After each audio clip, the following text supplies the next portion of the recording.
Hello, and welcome to the short Vort on Parshas Behar, dedicated Liluy Nishmas Avi Naftali ben Yitzchak Isaac.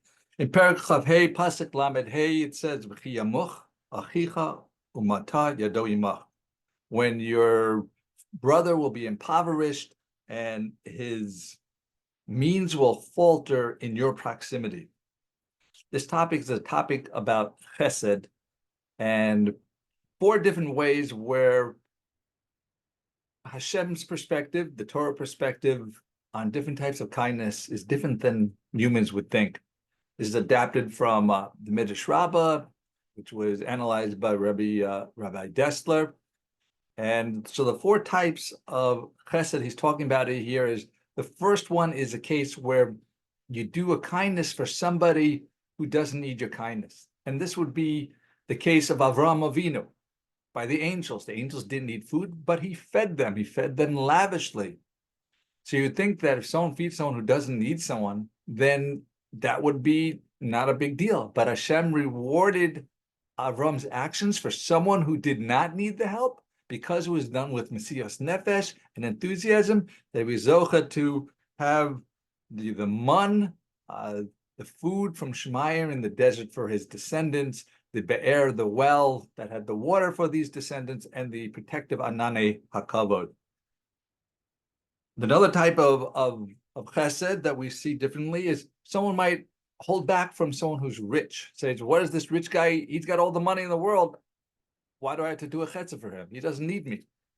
We see in the Torah that the Bnei Yisrael, when they were in the desert, that Ammon and Moab didn't do chesed with them. They withheld the kindness, derech eretz, to the Jews. And the Jews didn't even need the food. They had, as I just said, the man from Shemayim. They had the slav also, and they had the water. They didn't need it. It was meant to be derech eretz. So that's when someone says, I'm not going to help this rich person. They don't need it. Hashem says, no, that's an improper way. Look at the Ammon and Moab. Because they held back this kindness from someone who didn't need it, they were punished that they weren't allowed to come into Klal Yisrael ever again, at least the men. So Hashem looks inside the person's motives, what's going on, and that's how Hashem decides if they're doing chesed or not doing chesed for the right reasons.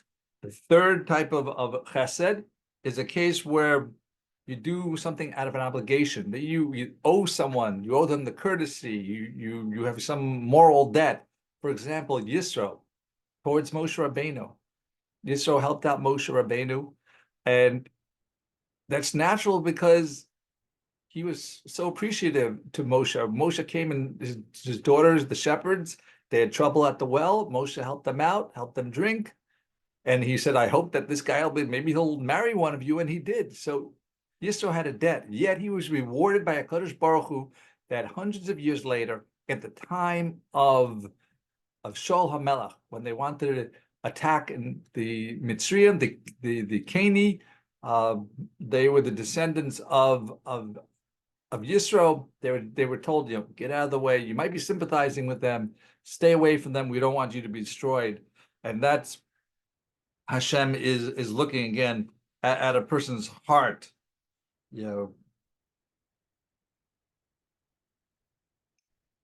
One of the things about this heart is that when someone, even though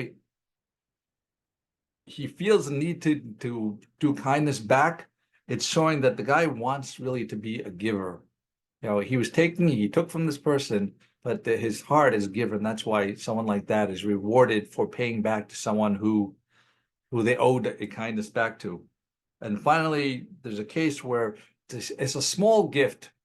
So you think if you give a small gift, if you give $100 versus at $1, the reward is 100 times better for the $100 than it is for that $1. But we see by the case of Boaz and Rus, the pasuk there says how Boaz gave Rus such a minuscule amount of food to eat, but it was enough for her. It lasted, and her belly was full. There was sufficient to have leftover. So either there's different points, whether it's reward in his zechus because he was a tzaddik, or is a reward that things worked out for her internally because she was blessed herself.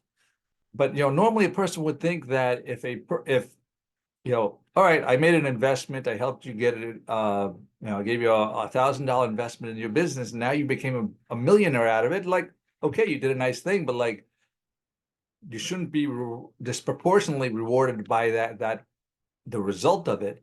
Here Hashem is saying, no, you do when you help someone out, even a little bit of drop, we also look at the result that came from it. If the person was able to build on that chesed you gave, it let them get the koach to get back on their feet, just like Rus. So then you get rewarded. And Boaz was rewarded for this act, even as minuscule as it seemed to be, that he was zocheh, that he was the forefather of David HaMelech and Yitzchak Bekaro of Melech HaMashiach. So we see Hashem looks so differently at Chesed than we might take it granted. So let's take every opportunity we can to both actively do Chesed, big or small, and stay away from trying to avoid and having excuses for Chesed.